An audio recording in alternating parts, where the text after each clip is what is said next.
Bonjour à tous et à toutes et bienvenue sur le Bon MJ. On se retrouve une fois de plus pour une table ronde, cette fois-ci avec Arkezam que vous avez déjà vu, mais deux nouvelles personnes, Alias et Jida. On va parler des campagnes longues, donc de comment organiser une campagne longue, qu'est-ce qui fait à partir de quand une campagne est longue, qu'est-ce qui coule dans les campagnes longues, quels problèmes on peut rencontrer. Vous allez vous présenter en commençant par Alias.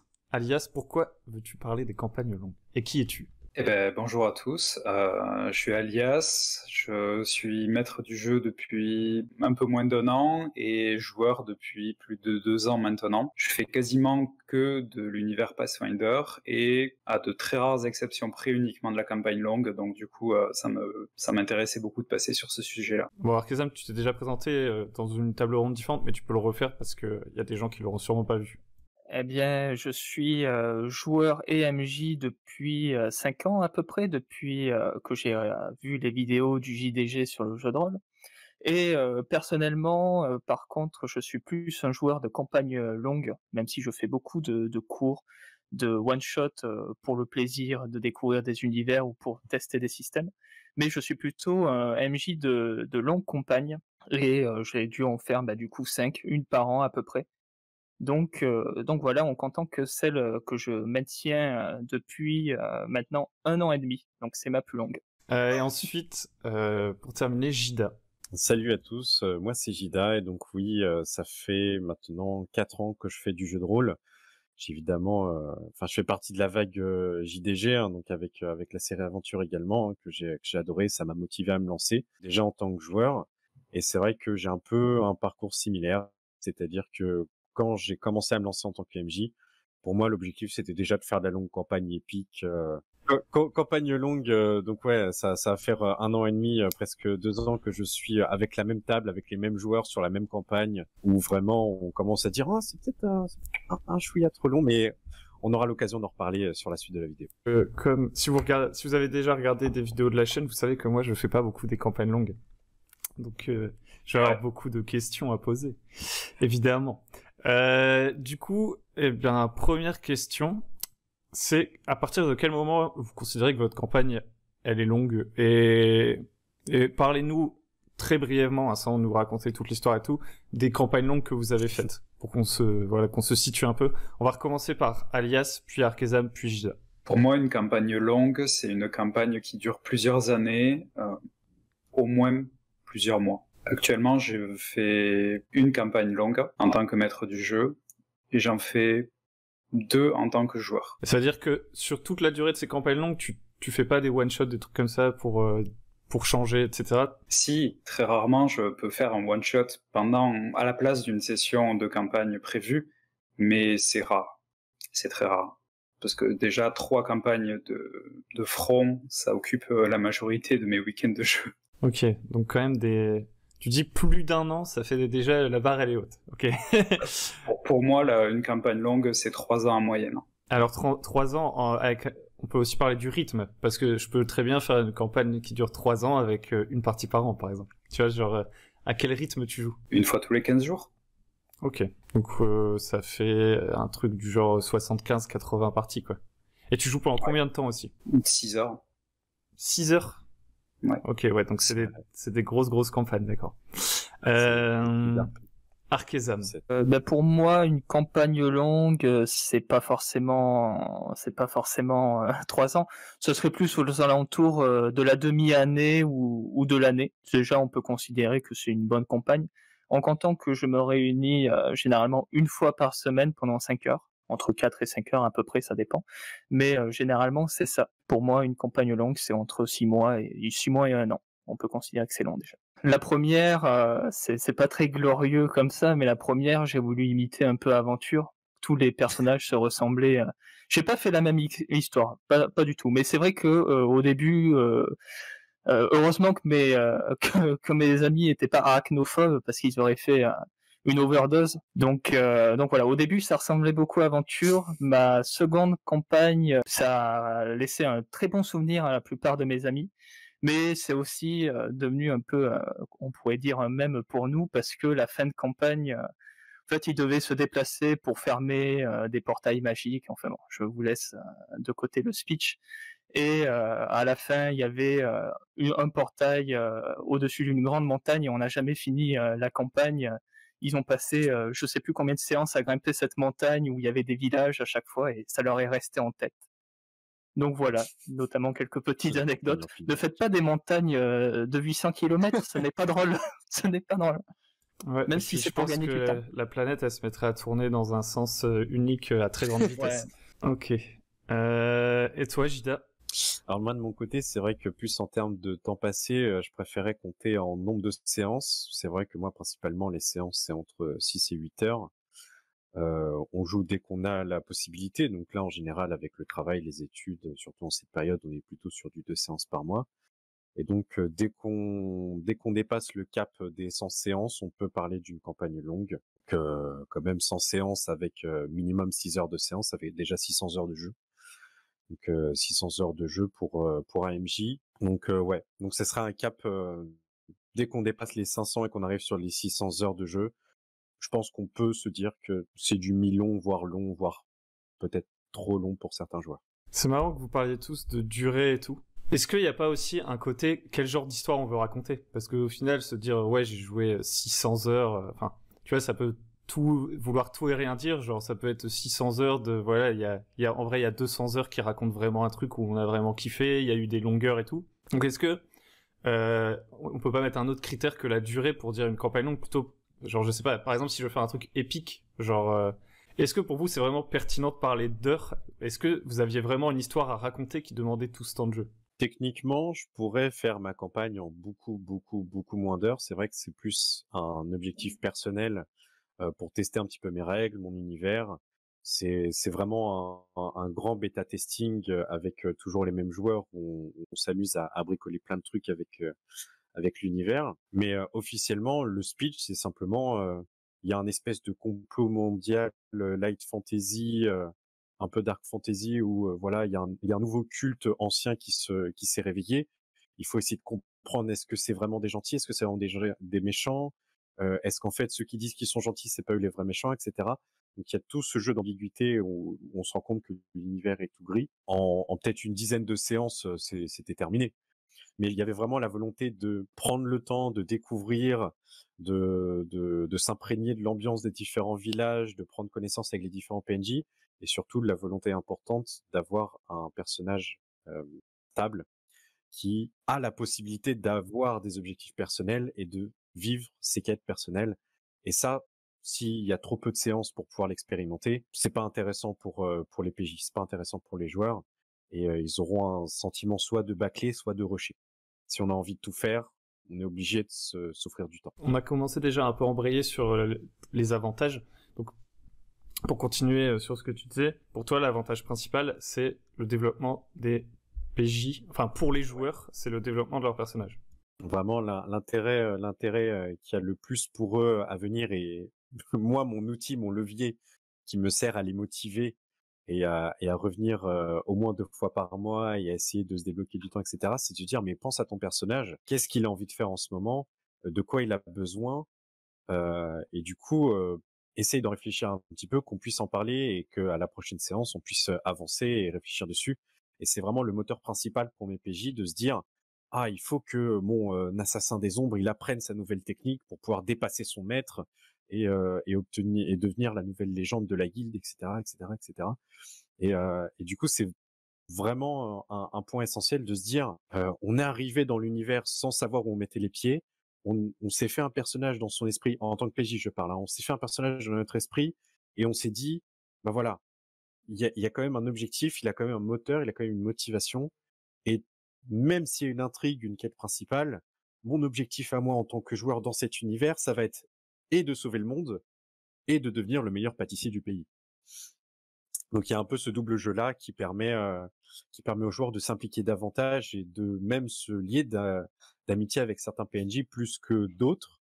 Et ça peut même, en fonction des objectifs de certains, avoir un petit jeu de drama entre les différents joueurs, parce qu'évidemment, les joueurs ne se consultent pas forcément quand ils font leur objectif. Et moi, en backup, je crée des PNJ exprès pour les titiller un petit peu sur leur position.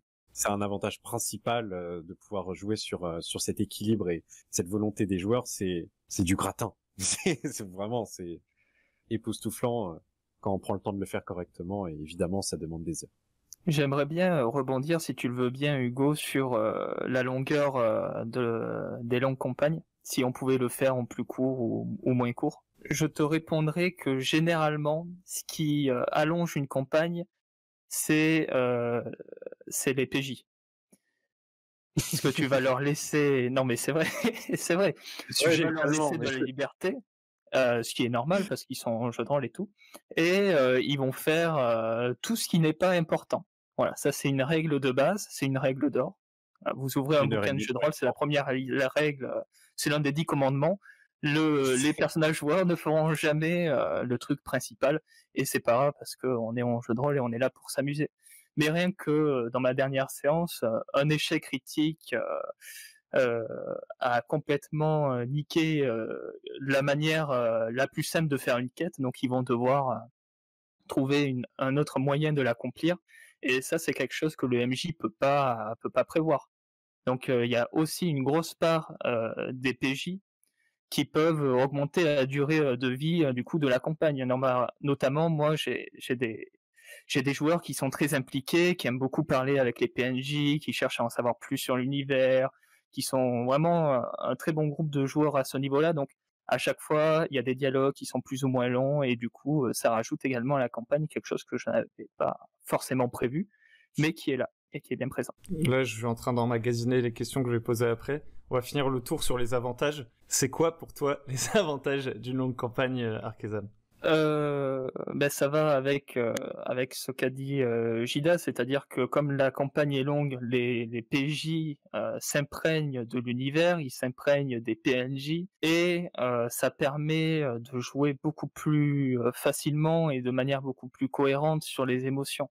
Quand les PJ se sont attachés à un PNJ, s'ils sont attachés pour une ou deux séances, et que le PNJ meurt, ça va pas être ça va les emmerder. Par contre, si c'est un PNJ qu'ils ont vu dans telle ville, puis qu'ils ont revu dans une autre, et ils ont commencé à lier un lien, là d'un coup, si jamais il lui arrive quelque chose, ça va être une vendetta. Ça va être clairement une vendetta. Donc ça permet aussi, et puis ce qui est génial, c'est que les personnages commencent à se connaître, et ils commencent à avoir leur tic les uns aux autres, ils commencent à se titiller, ils savent comment interagir les uns et les autres, et ça donne un côté un peu entre guillemets sitcom, parce que j'aime pas trop tout ce genre de choses, mais ça donne un côté un peu comme ça, où parfois tu vas avoir des séquences un peu pas real life, mais des moments de vie, vraiment des petits moments où ça fait pas avancer l'histoire, mais comme les personnages se connaissent super bien, ils vont interagir, ils vont chercher à interagir avec d'autres personnes, etc.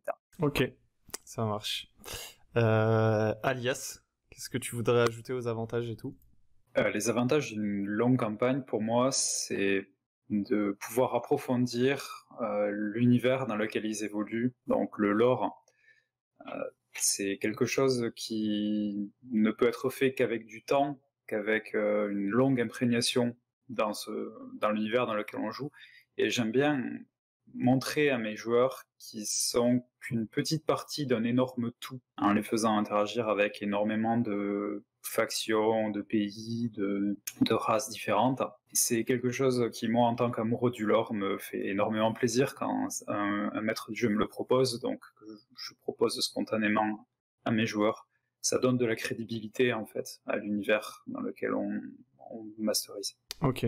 Et par exemple, t'as des exemples, genre dans une des campagnes que t'as faites, comme ça, d'approfondissement. Enfin, est-ce que déjà, c'est à la demande c'est à l'intérêt des joueurs que tu construis des trucs pour répondre à leurs questions, ou alors t'es dans la création de beaucoup de choses, et du coup, t'as besoin de tout ce temps pour leur montrer tout. En fait, est-ce que t'attends de voir où tes PJ y vont, et tu te dis, ah, ils sont intéressés par ça, je vais creuser, ou est-ce que c'est plutôt, ton monde, c'est pas un parc à thème, mais t'as plein de trucs à montrer, et c'est pour ça que tu joues sur le long terme.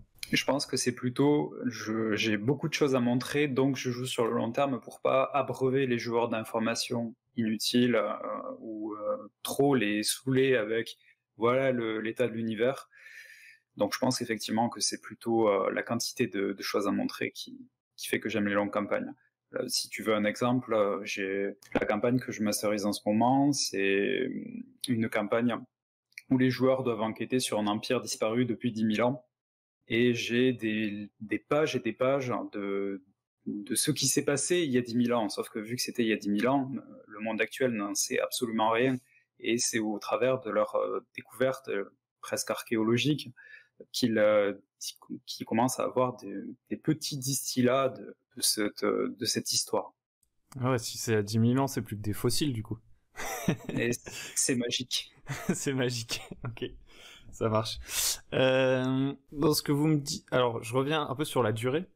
Si je regarde, par exemple, tout Game of Thrones, je pense, ça dure 80 heures. Si je regarde Le Seigneur des Anneaux, ça dure 9 heures. Il raconte quand même des histoires de folie. Est-ce qu'il y a besoin d'autant de temps pour raconter l'histoire ? Ou est-ce que c'est vraiment un autre intérêt que vous voyez à ce que ce soit aussi long ? C'est pas l'histoire, du coup, qui compte, c'est plutôt le quotidien, j'en sais rien. Encore une fois, c'est ce que je disais, c'est-à-dire que dans un livre, quand Tolkien il a écrit son livre, il n'y a pas un PJ qui est sorti et qui a dit non mais en fait j'aimerais bien parler à la boulangère. C'est-à-dire qu'il n'a pas eu cette emmerde là, enfin cette emmerde entre guillemets parce que ça peut toujours donner des scènes de discussion cool, mais comme le MJ pourrait très bien raccourcir, mais après ça tient, c'est du jeu social, hein, le JDR. Donc forcément, à un moment, les PJ veulent discuter, et, ils veulent faire leur vie aussi, et donc ça va prendre un peu plus de temps que prévu. Donc, est-ce que vous pensez qu'il faut des joueurs bien particuliers pour faire des longues campagnes ? Parce que moi, je pense pas que mes PJ... Moi, c'est mes PJ, enfin mes joueurs, ils font pas... tu vois, ils discutent pas avec la boulangère et tout. C'est-à-dire que moi, je sais qu'ils poursuivent les objectifs, tu vois. Ils poursuivent vraiment à fond les objectifs. Donc, est-ce que vous pensez que, mettons, vous auriez des joueurs différents, des joueurs qui sont très attachés à la réalisation d'objectifs, etc. Est-ce que vous arriveriez à faire tenir vos campagnes plus en haleine ? Est-ce que, en fait, c'est accidentel que vos campagnes soient aussi longues, justement, comme le décrit Arkezam, parce que les joueurs, ils font plein de trucs qui sont pas prévus ? Ou est-ce que c'est vous qui augmentez la durée de vos campagnes activement ? Je pense qu'on va refaire dans l'autre sens, donc on va commencer par Alias. Alors, pour moi, clairement, c'est la construction de la campagne qui fait que c'est long. Mes joueurs sont pas tellement portés sur la discussion avec la boulangère, plutôt des discussions internes qui peuvent être infinies. Ils sont atteints du syndrome de Nullbuck avec 1 heure de discussion devant une porte fermée. Moi, ça me rend fou, personnellement. Je pense que il y a des campagnes.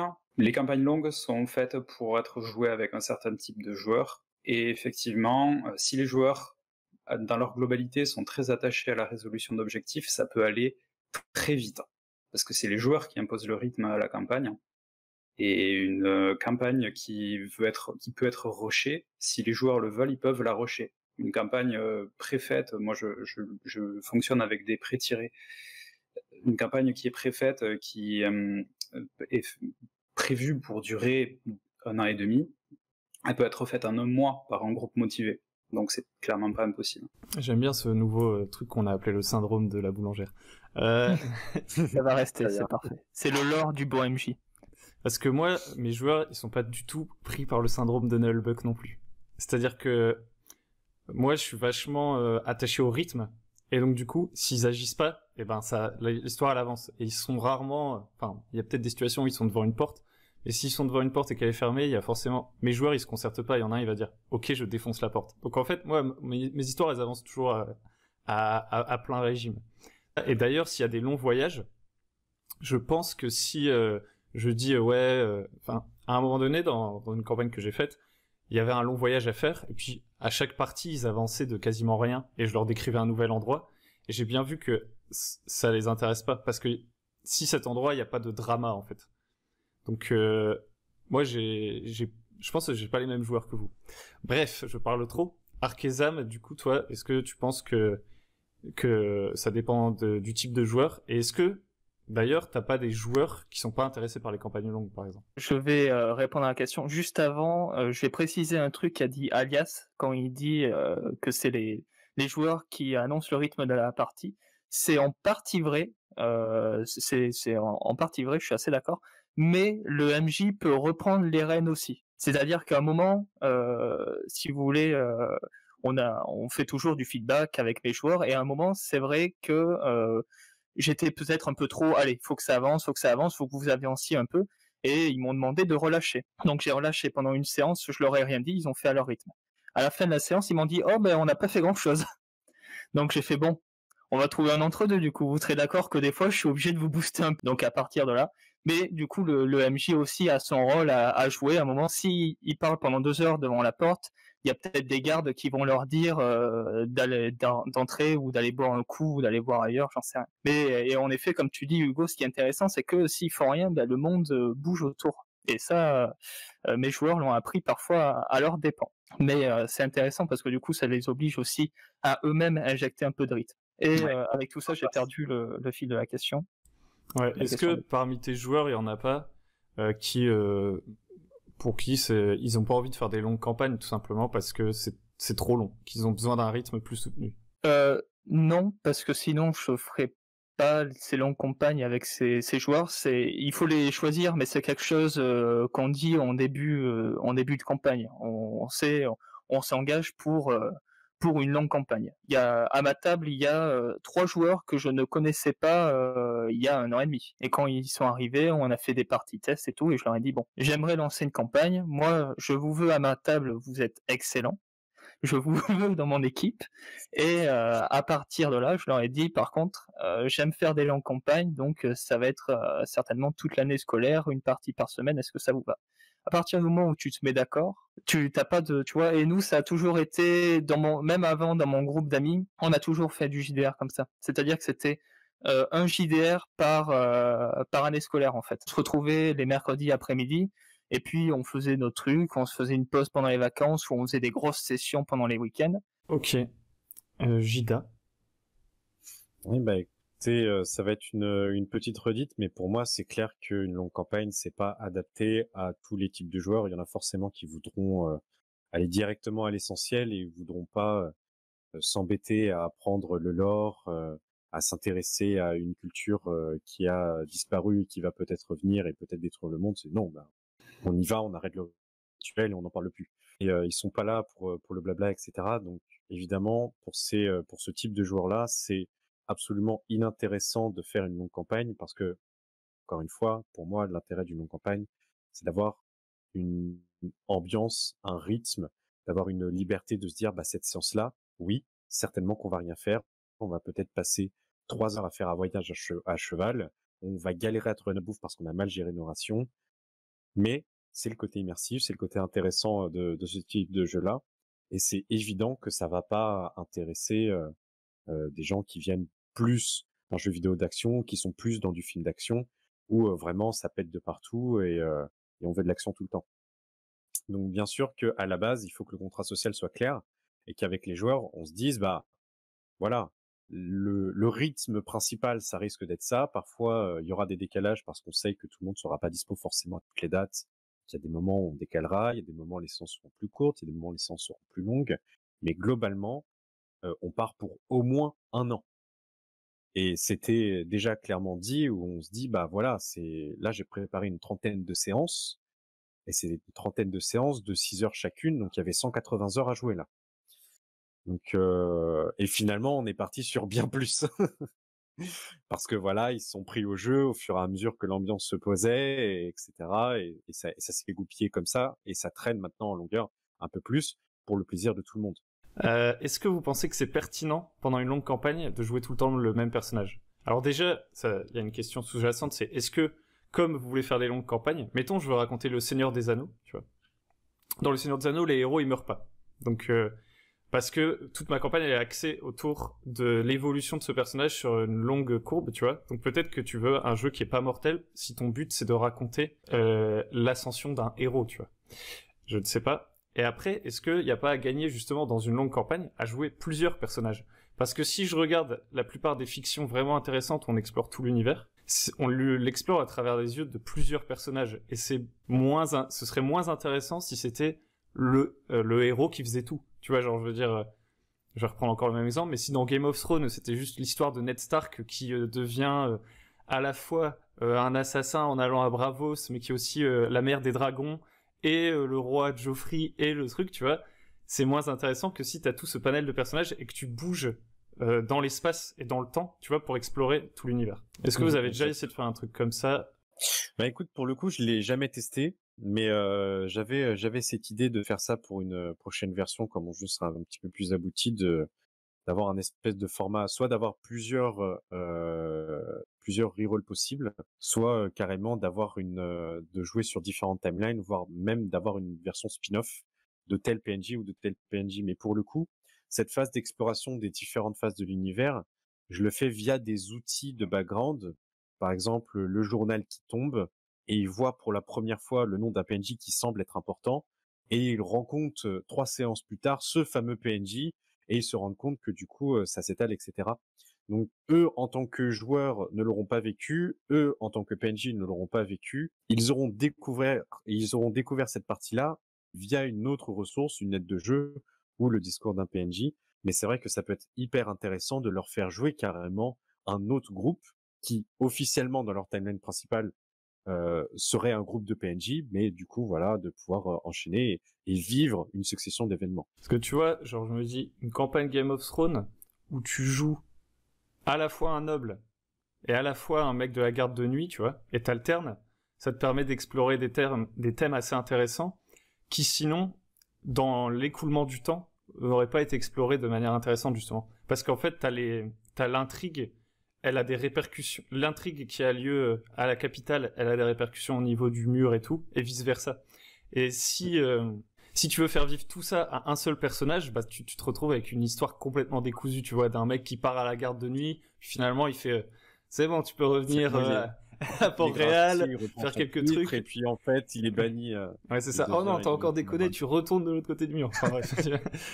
Ouais, après je mets juste un warning par rapport à ça, je suis désolé. Mais c'est du coup ça peut poser pour le joueur qui va vivre différentes phases de la barrière.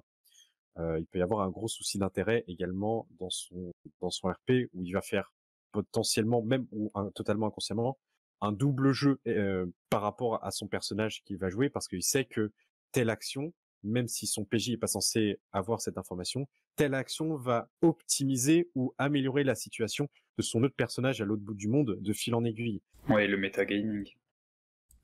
Exactement. Bah après, c'est pas le sujet de la table ronde, mais oui, c'est pour ça. Mais je donne une réponse. Toujours on digresse, mais c'est. Je donne une réponse, mais faut pas rebondir dessus. Moi, je suis pas tout à fait d'accord dans le sens où, en fait, le metagaming, c'est pas mauvais, je pense, parce que de toute façon, c'est pas mauvais en soi. Si tu veux vraiment faire du roleplay, t'es obligé d'être méta. C'est-à-dire que t'es obligé de te rappeler que t'incarnes un personnage, tu vois, tu n'es pas ce personnage, tu vois, donc t'es obligé de te dire, ah non, ça je sais pas, donc il faut pas que je fasse ça, tu vois. Et finalement, rien que penser comme ça, c'est méta, tu vois. Mais bref. Arkezam, du coup, est-ce que... on va prendre l'autre facette de la question.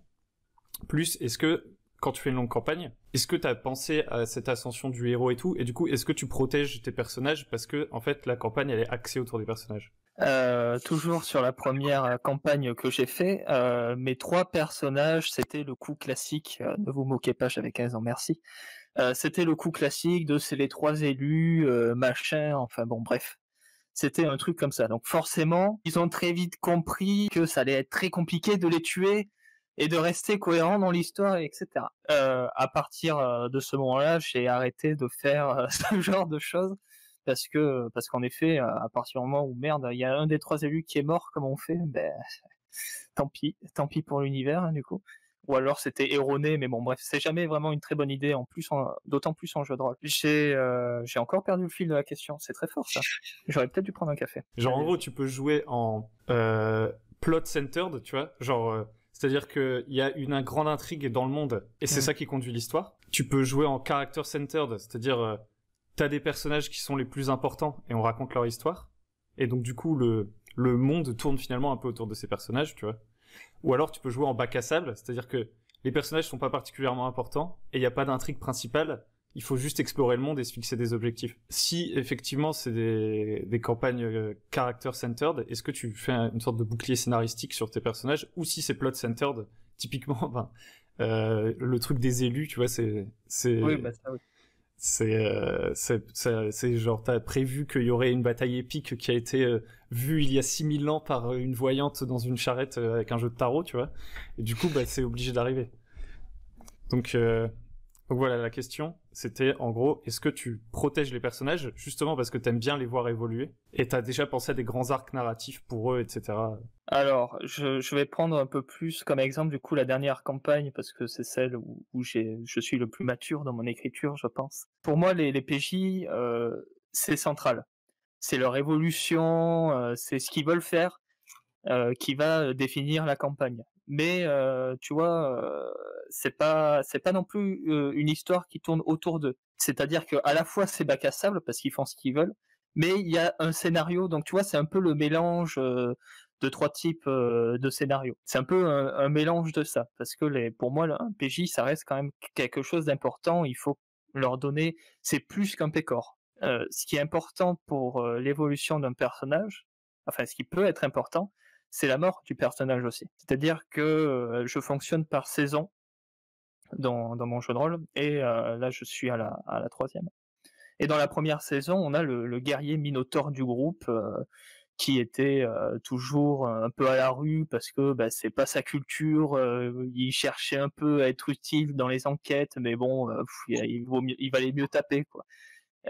Qui est mort, mais qui est mort dans une belle scène. Et depuis, depuis tous les personnages, même les PNJ, se souviennent de ce personnage parce qu'il s'est sacrifié quelque part pour les sauver du grand méchant dans un arc final. Donc forcément, si tu fais un scénario qui tourne autour des personnages, c'est difficile parfois de passer le pas, même en tant que MJ, de te dire bon, désolé, mais le personnage meurt, même pour le joueur. Des fois, les joueurs, ça va les faire chier, ils se sont vraiment intégrés dans la peau de ce personnage, ils leur ont donné vie, donné des tics, un background, tout ça. Le joueur avait fait 2 pages de background, il m'avait décrit comment marchait la tribu de Minotaur et tout, que j'ai intégré à l'univers. Autre chose, par exemple, c'est que ce Minotaur, quand ils ont constitué le groupe, c'était un ami de l'alchimiste du groupe. Et il y a eu une ellipse d'1 an dans mon jeu de rôle, et l'alchimiste, du coup, a été envoyé voir la famille du Minotaur. Et donc, tu arrives quand même à rebondir, malgré la mort d'un personnage, sur son histoire, et pour faire évoluer d'autres personnages. Donc, déjà, trop les protéger, c'est pas bon d'un point de vue gameplay, parce que les PJ vont se dire, enfin, les joueurs vont se dire, bon, on risque pas grand-chose, on peut y aller, et c'est jamais vraiment très fun et très cohérent. Mais il faut quand même leur laisser un peu le bénéfice du tout. Il faut pas tuer, genre t'as pris un mauvais coup, t'es mort. Il faut leur laisser toujours une deuxième chance pour pas que ce soit non plus punitif et qu'ils se sentent punis. Est-ce que t'as quelque chose à ajouter là-dessus, Alias? Ouais. La question d'origine, si je me trompe pas, c'était est-ce que c'est pertinent de jouer plusieurs personnages, c'est ça? Alors pour moi, ouais, totalement. C'est d'ailleurs une possibilité que je laisse à mes joueurs qui en font la demande. Ils peuvent avoir plusieurs personnages qu'ils créent eux-mêmes et ils les jouent à tour de rôle suivant ce qu'ils veulent, ce qu'ils souhaitent. J'incite aussi à avoir mes personnages à avoir j'incite mes joueurs, pardon, à avoir des personnages de secours au cas où ils feraient un mauvais pas, parce que je suis assez sévère au niveau maître du jeu. Ok. Et est-ce que t'en profites du coup pour justement faire jouer plusieurs dimensions de ta campagne, ou alors c'est plutôt des personnages qui sont proches les uns des autres, genre le joueur il joue des personnages qui se connaissent entre eux, ou alors il joue des personnages à différents endroits du monde et tu fais évoluer différents endroits du monde? C'est plutôt dans le sens où les joueurs peuvent organiser leurs personnages sous forme de groupe, et au sein de ce groupe, ils peuvent choisir lequel ils vont jouer pendant la partie. C'est ça pourrait être sous forme de guilde de mercenaires, bien que des fois ça prenne juste la forme d'un groupe d'aventuriers ou de nobles qui se connaissent dans une campagne ou une grosse ville, n'importe quoi. Aussi dans la partie, je suis en train d'écrire une campagne et c'est quelque chose que j'ai mis en place scénaristiquement à l'intérieur de la campagne.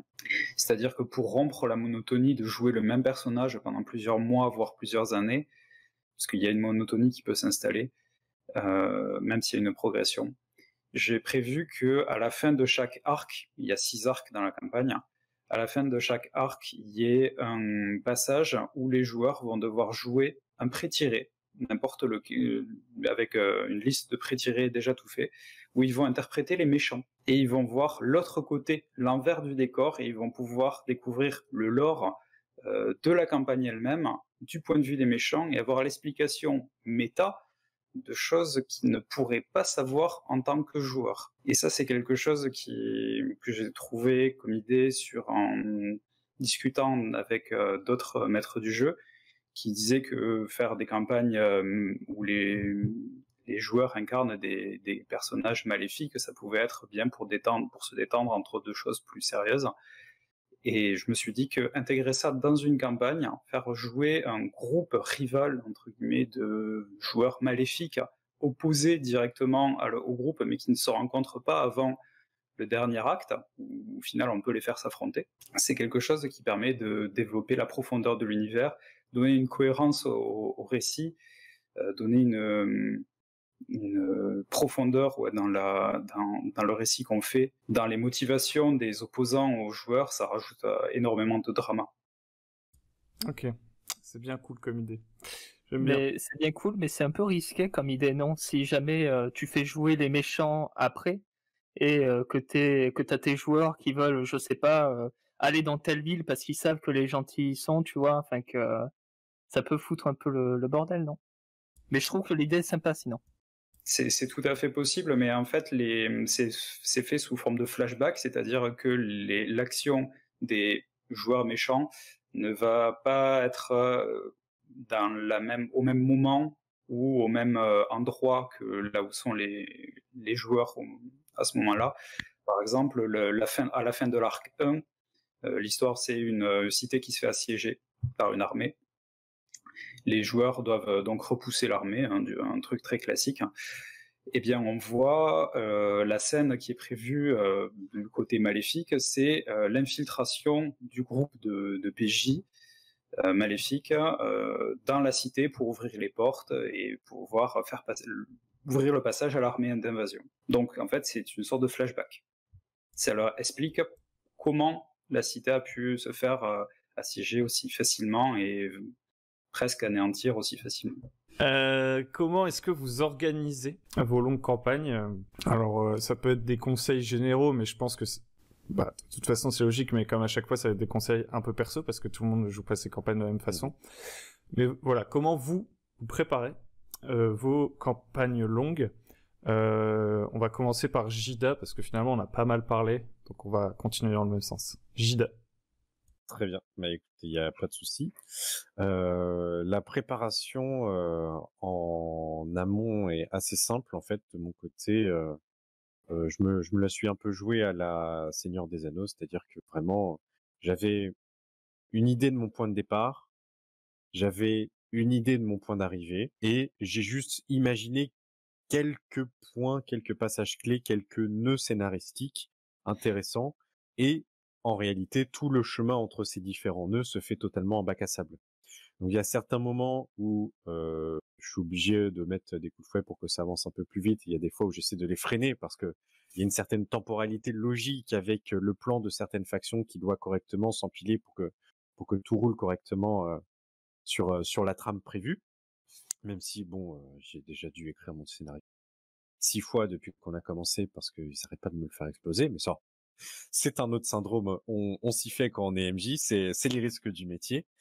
Mais en termes de préparation brute, vraiment, c'est une semaine avant la séance, une fois qu'on a déterminé la date, je relis le récapitulatif de ce qui a déjà été fait, et juste en une page A5, les objectifs et les différentes péripéties clés qui vont avoir lieu, et ça se déroule comme ça au fur et à mesure. Et j'essaie de me rapprocher, acte par acte, chapitre par chapitre, le point clé de la séance qui doit être abouti. Et si jamais ils l'aboutissent pas complètement, ça a des conséquences à chaque fois. Donc Ok. c'est vraiment assez fluide, assez linéaire, et à chaque fois ça a un côté extrêmement bac à sable. Ok. Caractère centré, mais bac à sable. Ouais, de toute façon, ces catégories-là, c'est ultra vague. En général, c'est un mélange de tout. Mais là, pour le coup, c'est quand même un peu, je dirais, plot driven. Genre, t'as quand même une idée de l'histoire avant de commencer. Mais la manière dont ça va se dérouler, voilà, c'est très diffus. Il y a un gros dessus à leur rythme. Ok. Arkhezam. Ok, je commence par déjà avoir l'idée, qu'est-ce que je veux raconter, qu'est-ce que je veux mettre dans ma campagne, etc. Mais une fois que j'ai cette idée, je dessine une map, je dessine une carte. Et c'est le bac à sable. C'est-à-dire que là, je pose mes aventuriers à tel endroit et je leur dis, vous faites ce que vous voulez. À l'intérieur, je prévois moult quêtes secondaires, moult PNJ, enfin les plus importants. Pour le reste, la boulangère notamment, je la fais d'instinct. Je prépare aussi quelques zones un peu différentes pour leur permettre d'essayer d'avoir un gameplay qui puisse changer ou même un décor qui puisse un peu varier même s'ils restent dans la même zone, histoire quand même d'avoir l'impression de voyager et de garder un peu ce côté exploration qui pour moi est important. Pourquoi pas les encourager à faire des allers-retours, parce que autant dans un jeu vidéo, on trouve tous que c'est les quêtes les plus chiantes du monde. Sur ça, je pense qu'on est à peu près d'accord. Mais dans un univers de jeu de rôle, l'avantage c'est que si vous arrivez à être cohérent, et c'est pas si compliqué que ça, hein, c'est-à-dire que les PNJ importants vous les avez et ceux que vous inventez, vous notez quelques notes en même temps que vous leur décrivez vos personnages. Et bien, quand les personnages vont retourner, par exemple, à la boulangerie, admettons, ils vont revoir cette boulangère qui aura le même caractère, on peut leur décrire le pain de la même façon et ça crée une cohérence dans l'univers. Et à partir de là, j'ai également un fil rouge avec une chronologie, c'est-à-dire que si ils ne font rien, tel jour il va se passer telle chose, etc. Et qui va leur permettre de mettre des coups de fouet qu'ils peuvent totalement ignorer, mais alors à partir de là, la fin de la campagne sera totalement différente. Et autre chose, c'est que je n'écris pas la fin. J'écris les fins possibles, possiblement ils gagnent, le royaume est en liesse, ils perdent, c'est la destruction, enfin voilà les trucs un peu comme ça, mais je laisse une fin complètement ouverte pour vraiment qu'ils aient cette sensation et toute cette vraiment liberté vraiment poussée jusqu'au bout. Pour les campagnes longues, lorsque j'en écris, j'écris le plot d'abord. Je mets les objectifs à atteindre avec une sorte de calendrier des événements et je vais essayer de mettre la progression attendue des personnages au sein du calendrier et les rencontres avec tel ou tel événement, telle ou telle rencontre au fur et à mesure. Ça donne une intrigue qui est quand même centrée fortement sur le plot, hein. Pas si fortement que ça sur les joueurs. C'est assez assumé. Et sinon, quand je prépare une campagne que j'ai pas écrite moi-même, ben, en général, je les joue sur Roll20. Donc, une partie de ma préparation, c'est déjà la création de la partie en ligne, l'étalonnage des maps, la création des tokens, des notes. Hein. J'utilise énormément les notes qu'on peut inclure en ligne. Ça me prend beaucoup de temps. Je dirais que pour 1 heure jouée, j'ai 2 à 3 heures de prépa derrière. Donc ça me donne largement le temps de m'imprégner de la chose. Hein. En général, les séances en ligne sont très préparées. Et ensuite, les joueurs font ce qu'ils veulent. Hein. Au niveau de l'organisation matériel, hein, je passe par Discord pour m'organiser, ou Facebook, ou n'importe quel réseau social, ou un SMS, pour organiser la séance. On joue pas à date fixe, hein, parce que je suis assez flexible comme MJ pour l'organisation, parce je joue avec des gens qui ont tous un travail, une famille, donc il faut savoir être conciliant sur des fois on peut pas, donc on reporte. Sinon au niveau de l'organisation, ensuite quand je joue en physique, c'est pas arrivé malheureusement parce que depuis un certain temps, mais quand je joue en physique, on prévoit aussi les snacks et autres poissons à apporter. Et des fois on mange même carrément ensemble pendant la partie, ce qui est assez sympathique. On fait la cuisine ensemble en se prenant une petite heure de pause au milieu. C'est assez convivial. Tout ça, ça se prépare en amont. Et avant chaque séance, il y a un récap de la séance précédente, ou du moins de ce qui s'est passé avant. Et à la fin de la séance, il y a un débrief. Ok, donc là on a une structure complète, c'est pas mal. Question, ça c'est très intéressant, j'y avais pas pensé. Tu dis que tu joues des campagnes que tu crées, mais aussi des campagnes du commerce. Ouais. qu'est-ce qui est le plus long pour toi à préparer? Alors, je pense que ce qui est le plus long à préparer, c'est les campagnes du commerce, parce qu'il déjà il faut les connaître, il faut les lire. Ça fait entre 450 et 600 pages, donc c'est extrêmement long à lire de base. Et il vaut mieux la lire en entier avant même de la commencer, parce que des fois il y a des choses qui sont pas écrites dans le livre 1, qui vont être expliquées dans les livres suivants. Et pour garder la cohérence de l'univers, il faut éviter de faire des erreurs du style « Ah, je m'étais trompé, et vous vous souvenez, il y a 6 mois ». Ok, ça c'est intéressant. Parce que effectivement, des fois, il y a des pitchs. D'ailleurs, je vous ferai remarquer que vous avez souvent dit speech, mais on dit un pitch. Hein. Bande d'idiots. Non, je rigole. Bah oui. Un speech, c'est un discours. C'est intéressant parce que moi, c'est vrai que j'ai déjà... Il y a des campagnes dont les pitchs, quand je les ai regardés, mais je me disais, ah, ça a l'air trop bien et tout. Et jamais j'ai fait une campagne écrite du commerce. Justement parce que pour moi, je pense que j'improvise pas mal quand même. Et genre, j'oublie tout, tu vois. Si je lis les bouquins et tout, mais j'oublie absolument tout. Et j'ai l'impression, quand j'ai fini de lire le livre, tu vois, que j'ai bien... Enfin, j'ai l'impression que je dois le relire, tu vois. Dès que je l'ai fermé, je me dis, putain, je sais plus comment ça se passe et tout. Et j'arrive jamais à fixer le moment où j'arrête de relire le truc, tu vois. Et du coup, je passe jamais à l'action. Mais du coup, c'est intéressant parce que j'ai l'impression que Jida, toi, tu prépares beaucoup moins que les autres. Ouais. Ouais, moi, c'est 75%, voire 80% de full improvisation. Ouais, moi, je suis un peu de la même école. Enfin, en général, en amont de la campagne, il y a pas mal de préparation, mais une fois qu'elle est lancée, je fais plus grand chose. Mais même en amont, je fais pas tant de trucs que ça, hein, je pense. Quand je vois ce que vous avez l'air de raconter, Alias et Arkezam, par rapport à vous. Arkezam, toi, tu dirais que c'est quoi ton ratio, temps de préparation, temps de jeu? J'en ai aucune foutre idée, je sais pas du tout. Mais déjà, comme l'a dit Alias, ça dépend si tu joues sur Roll20 ou si tu joues en physique. Parce que Roll20, forcément, faut trouver les maps, faut trouver les tokens, il faut... Bon, si tu comptes ça, forcément, les 3 heures pour 1 heure de jeu, ouais, tu dois pas être loin, à mon avis, c'est sûr. Surtout si tu fais... Le problème, c'est qu'en faisant un truc vraiment bac à sable, c'est pas possible, ou à moins de prévoir... Et dès qu'ils vont se sortir un peu du scénario de base, la map va être dégueulasse ou va pas y en avoir. Donc, Tu as envie de les tuer à chaque fois, hein. Bah, mais je peux comprendre. Hein. Je peux comprendre parce que tout de suite, en plus, elle sort du truc, donc c'est chiant. Mais je saurais pas te dire. En fait, c'est pas si long que ça, je pense. J'en ai vraiment aucune idée. Je me chronomètre pas, mais généralement, quand je lance une campagne, elle est terminée. Bah, attends, j'ai une idée. Et comme je t'ai dit, j'écris pas la fin. J'ai une idée pour recentrer le truc. À quel moment tu te dis, j'ai assez préparé ma campagne pour la commencer? Tu vois, c'est pas la préparation entre chaque partie, tu vois, genre te dire, ok, qu'est-ce qui s'est passé, il faut que je rectifie le tir ou j'en sais rien. Ouais. Genre, à quel moment tu te dis, là, je commence la campagne? Ah ben, au moment où j'ai une ligne rouge, que je l'ai lue et relue et que je sais qu'elle est cohérente, qui est pas un gros truc du genre, ah mais c'est bizarre, et que je puisse l'avoir préparé. C'est important. Quelqu'un en avait plus ou moins fait allusion tout à l'heure, mais de prévoir en amont certains trucs. Je crois que c'était toi, Gila.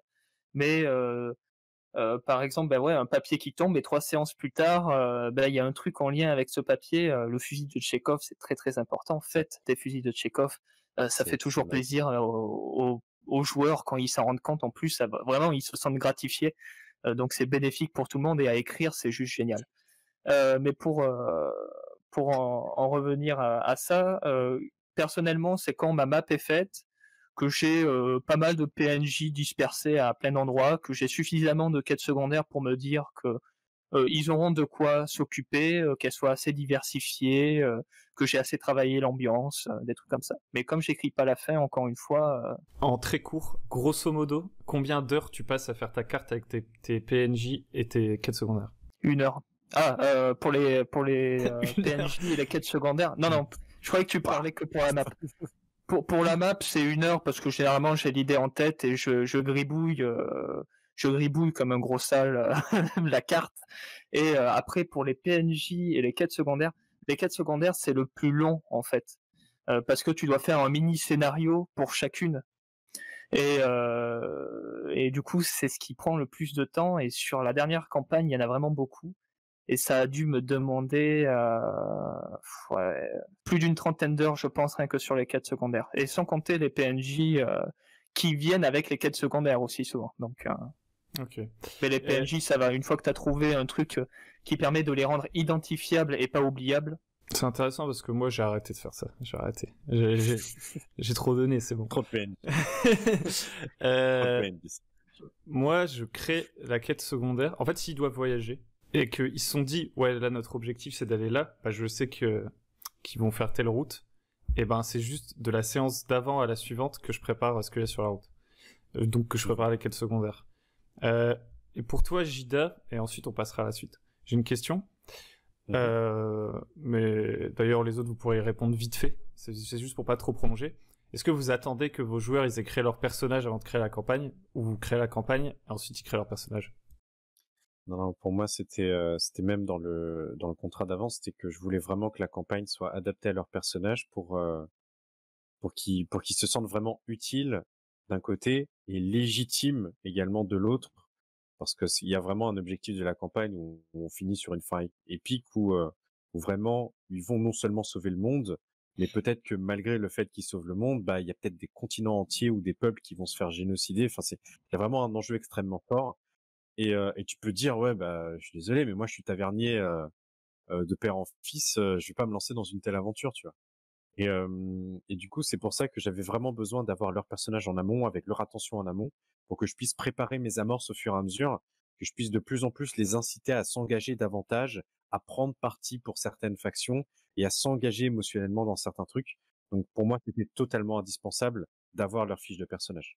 C'est pour ça que de toute façon je pouvais pas vraiment préparer comme on préparait une campagne longue dans le commerce avec un bouquin bien taillé de long en large, que je suis obligé de beaucoup improviser et de m'adapter totalement aux intentions et aux objectifs qui vont évoluer de la part de mes PJ.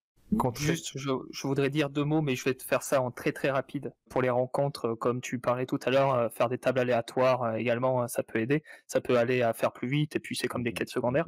Et autre chose, personnellement, je crée d'abord l'histoire, et après, ils créent leur personnage, et j'intègre leur personnage à l'histoire. Par exemple, à la fin de la première saison, tu as le frère d'un des personnages qui est venu leur prêter main forte. À la fin de la deuxième saison, le grand méchant, en fait, c'était le savant fou qui a créé un des personnages, et également le meilleur ami d'enfance. Enfin, j'essaye de créer, mais ça vient après, du coup. Bah, j'essaie de faire pareil. J'ai déjà l'histoire avant d'avoir les personnages, et ensuite j'essaie d'intégrer les personnages à l'histoire via des arcs narratifs, quitte à la modifier légèrement. C'est pas parce que j'en joue une que j'ai acheté que je vais la jouer en me basant sur le bouquin et en le lisant religieusement. Il y a beaucoup de choses que je rajoute, il y a beaucoup de choses il y a même des choses que j'enlève des fois, beaucoup de choses que je modifie. Donc j'essaie de faire que chaque joueur ait un arc narratif à lui au minimum, si possible plus. Ok, ça marche. Alors, pour terminer, enfin pas pour tout à fait pour terminer, dernier axe, c'est est-ce que, et là je pense que ça va plus prendre la forme d'anecdote finalement, est-ce que vous pensez que, est-ce que vous avez déjà rencontré des problèmes vraiment importants dans vos campagnes, et à chaque fois, j'ai une idée, chacun d'entre vous pour cadrer le truc, sinon ça va encore partir en... Vous me donnez un problème que vous avez jamais réussi à résoudre et un problème que vous avez réussi à résoudre en expliquant comment vous l'avez résolu. Comme ça peut être intéressant parce que si ça tombe dans les commentaires, il y a des gens qui auront des solutions pour résoudre les problèmes que vous n'avez jamais réussi à résoudre. Et ça, c'est fou. On va commencer par Alias, du coup.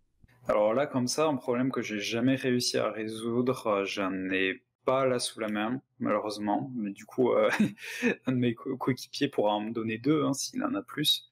Un problème que j'ai réussi à résoudre, c'est le problème de l'éloignement géographique et de la disponibilité.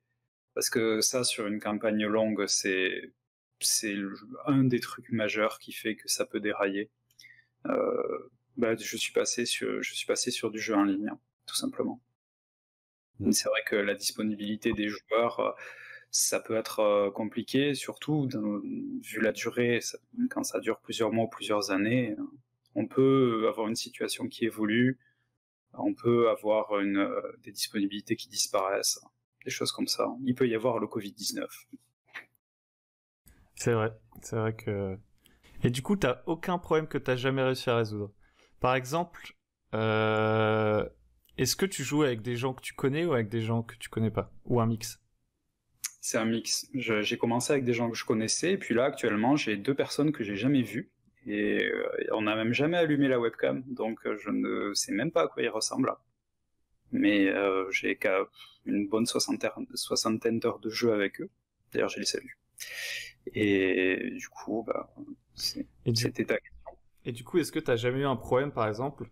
Je pense que c'est un problème qui se pose plus quand tu joues avec tes potes qu'avec des gens qui se sont inscrits, motivés à une campagne, par exemple, que t'as proposée.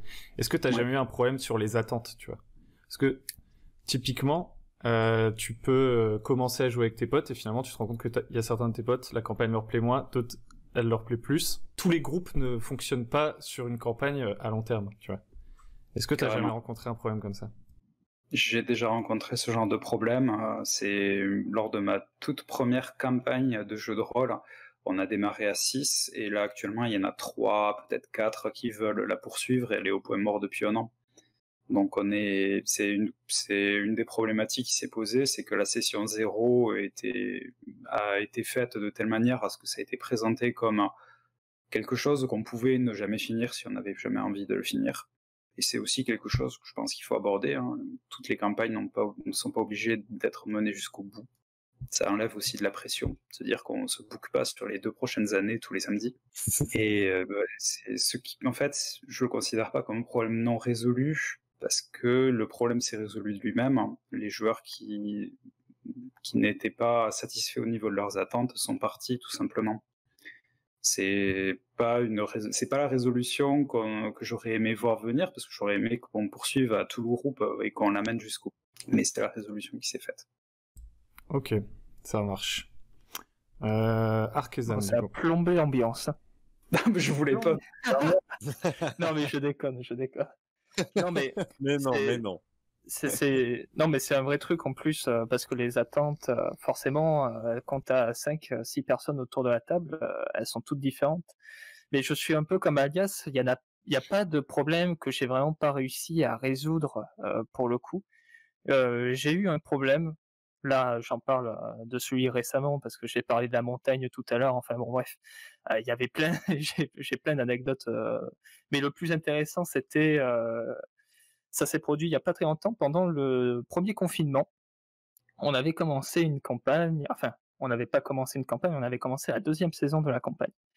Et ça se passe dans une ville qui se fait entourer dans un dôme où tout le monde disparaît sauf les PJ. Et il ne reste que des monstres qui sont arrivés nulle part, donc grosse enquête.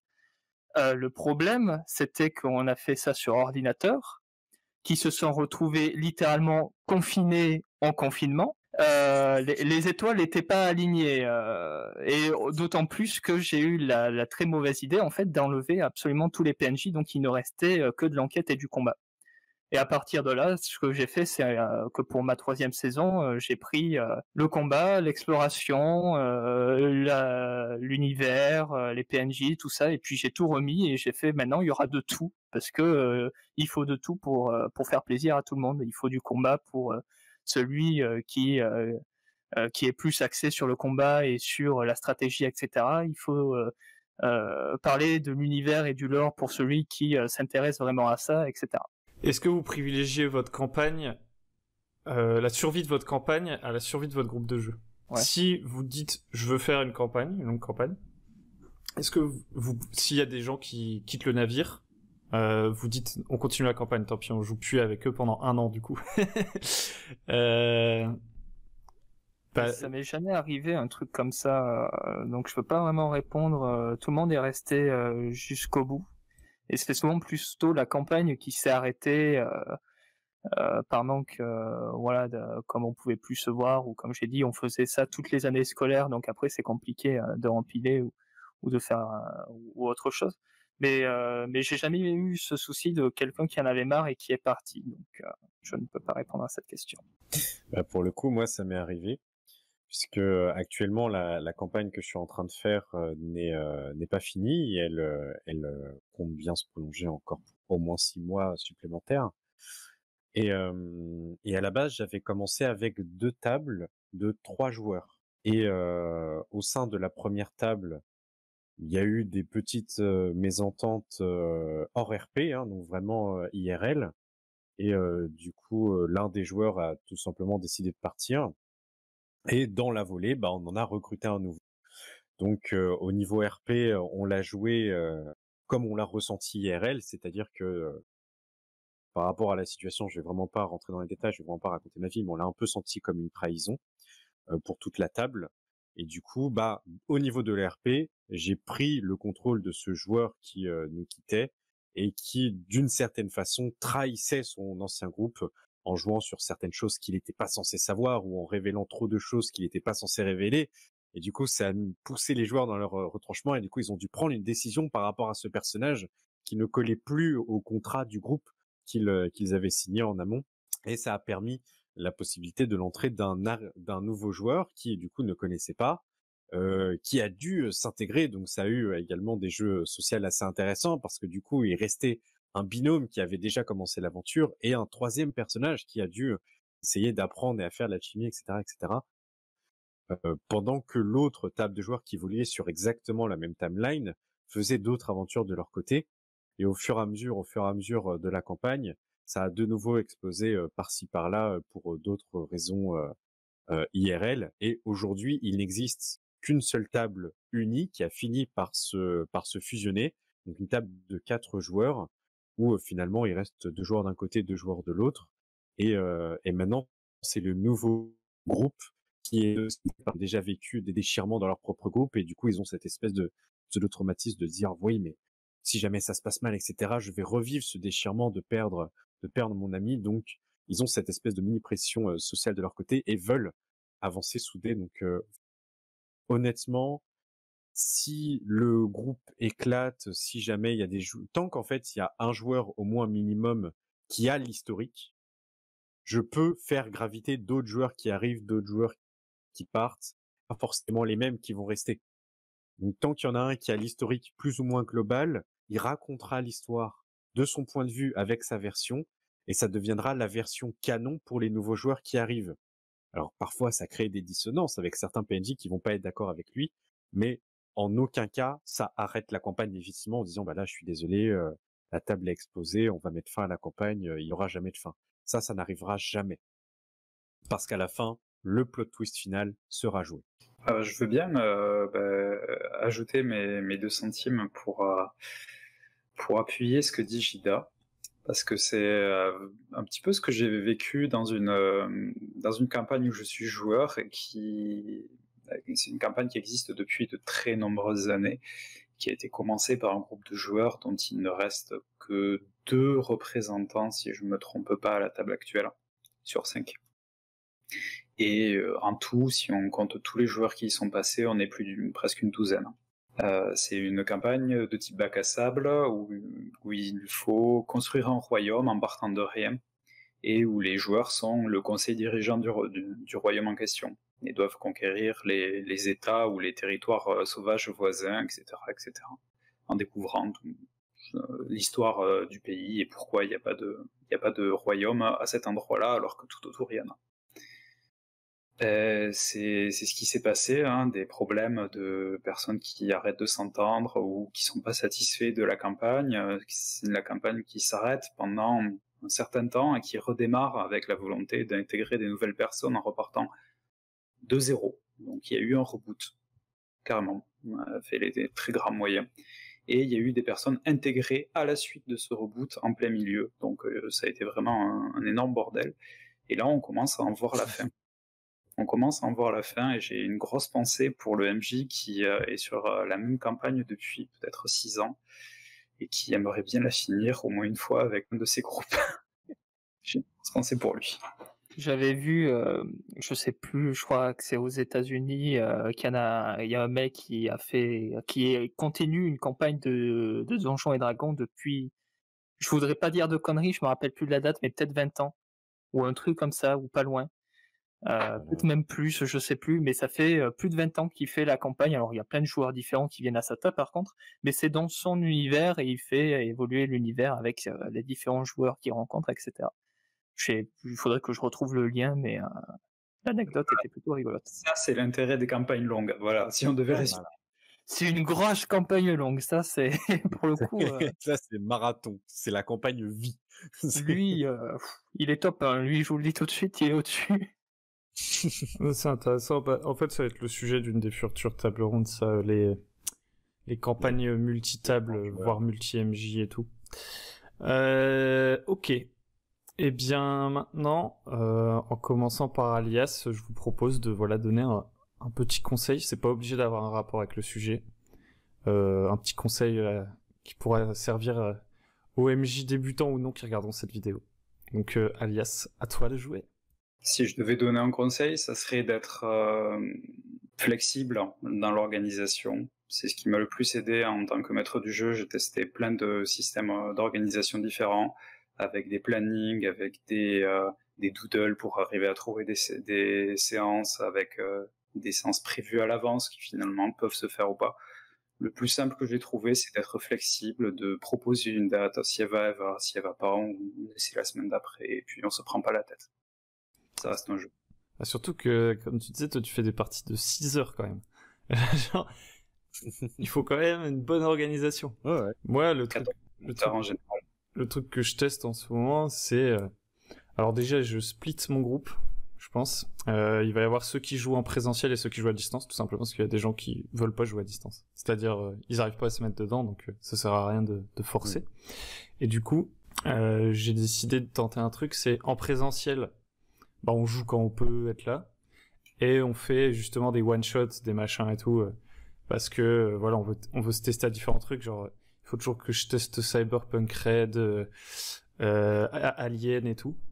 Donc plus des one shots parce qu'ils aiment bien découvrir tout le temps des nouveaux trucs et pour genre il y en a 2 qui sont plus motivés par le jeu à distance et régulier.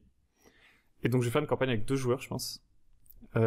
Et ce qu'on va tester, parce que c'est toujours pareil, c'est des questions de disponibilité, c'est de jouer 2 heures par semaine. Et franchement, 2 heures par semaine, ça peut déjà faire une bien longue campagne. Et en termes d'organisation, c'est beaucoup plus simple, parce que quand on a un qui est... bon, je vais pas vous raconter ma vie, mais quand on a un qui est médecin, machin et tout, tu vois, c'est pas facile de rassembler tout le monde. Donc finalement, écourter ces parties, ça peut être un bon moyen, je pense, aussi, de faire des campagnes sur le long terme... et de réussir à entretenir un rythme assez régulier pour qu'on joue pas une fois par mois et qu'on fasse attends, il s'est passé quoi la dernière fois et tout quoi. Et est-ce qu'ils auront plusieurs personnages chacun, tes joueurs, vu qu'ils vont être que 2? Et ben justement, c'est pour ça que j'avais un peu abordé l'idée, c'est que alors une fois de plus, on est dans l'expectative, on ne sait jamais si ça va marcher. Mais là, par rapport à d'habitude, j'essaye de refaire du world building un peu plus poussé. Et du coup, pour que ça en vaille le coup, ben j'ai envie de jouer pas mal dans l'univers qui va être créé. Donc c'est pour ça que je veux faire une campagne plus longue. Et je me demande si non seulement ceux qui font la campagne longue, ils vont pas jouer plusieurs personnages, et si parfois quand on est tous ensemble en présentiel, et ben on va pas jouer dans cet univers aussi, ça aura un impact sur la campagne de ceux qui jouent plus régulièrement, les 2 qui jouent à distance. Donc voilà, c'est des trucs que je vais tester. Je sais même, pour l'instant c'est même pas commencé, donc je vais voir.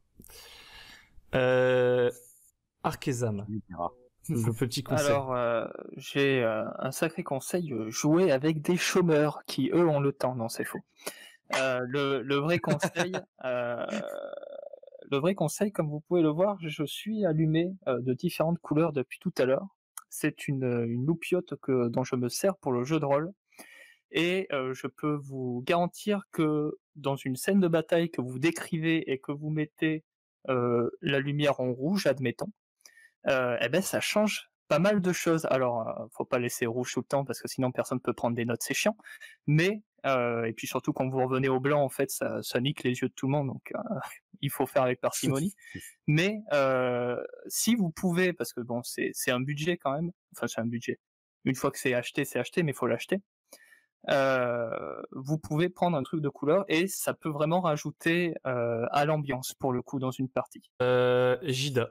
Ouais, de mon côté, mon conseil, je suis sûr et certain que c'est un conseil qui est vu partout et qui est dit par plein de monde.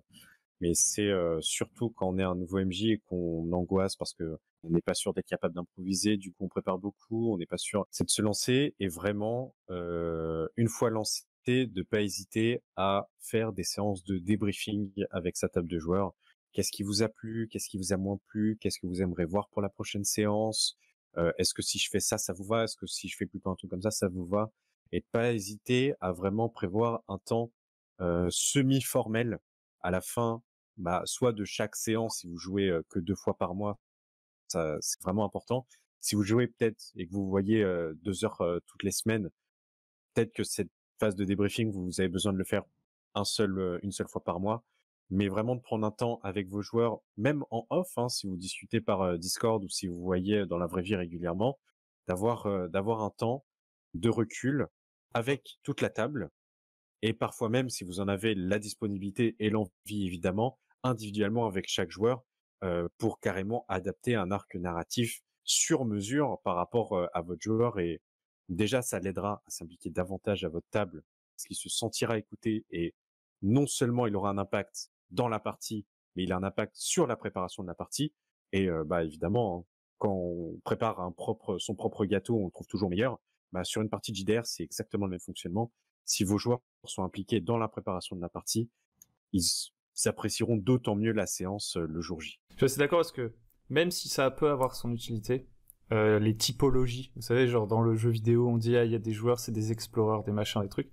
C'est intéressant, mais il faut se rappeler que les joueurs, c'est des êtres humains et en général, ils sont un petit peu plus compliqués qu'une typologie. Et du coup, demander régulièrement des infos, c'est pas mal. Notamment parce que, par exemple, récemment, j'avais un feeling que j'avais des joueurs qui étaient plus investis, plus proactifs et dans la résolution de l'histoire et tout. Et je sais pas comment j'en suis arrivé à penser ça, mais de mon instinct, je pensais que ce qui les intéressait le plus, c'était l'histoire.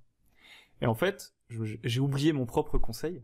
Et à un moment donné, je me suis dit, attends, je vais quand même leur redemander, vous, qu'est-ce que vous préférez entre résoudre des problèmes ou raconter l'histoire? Vous savez, la différence un peu entre participer à la création de l'histoire ou au contraire avoir des défis à relever. Et étrangement, moi qui pensais que ce qui les intéressait le plus c'était l'histoire, ils m'ont dit nous ce qu'on aime bien c'est la résolution de problèmes.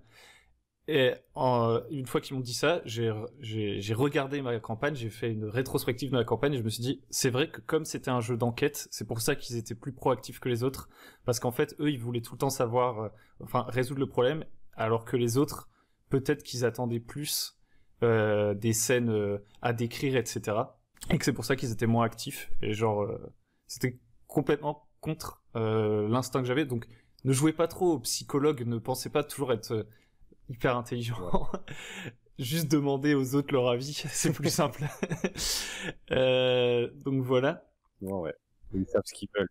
C'est ça. Les joueurs savent ce qu'ils veulent, donc demandez-leur et ça sera d'autant plus simple de préparer votre séance derrière. Enfin, si ça va pas vous répondre, c'est possible aussi, hein, parce que parfois, vos joueurs, ils sont moins rôlistes que vous, donc ils ont pas tout ce vocabulaire pour décrire, oui, moi je suis plutôt narratif, mais en même temps j'aime bien le fusil de Tchekhov et tous les mots comme ça, tu vois. Ils ont pas forcément ces codes-là, donc parfois ils vont pas réussir à vous dire exactement ce qu'ils ont apprécié, ce qu'ils ont pas aimé, mais en leur demandant régulièrement, vous pouvez affiner. Donc voilà.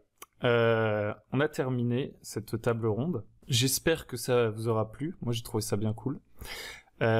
Si vous voulez participer à une table ronde ou tout simplement venir discuter avec les gens qui étaient ici ou avec les gens du Discord, eh bien, vous pouvez rejoindre le Discord. Vous trouverez le lien en commentaire. Likez la vidéo, abonnez-vous, partagez-la aussi si ça vous a plu. Et n'hésitez pas si vous êtes MJ débutant à vous rendre sur www.lebonmj.com où il y a un petit guide et bientôt il y aura des nouvelles choses. Bref, voilà, j'espère que ça s'est bien passé pour vous, Alias, Arkezam et Jida. Très bien. Impeccable.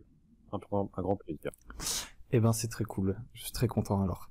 Dans ce cas-là, je vous dis à très bientôt sur le bon MJ et au revoir. Des bisous.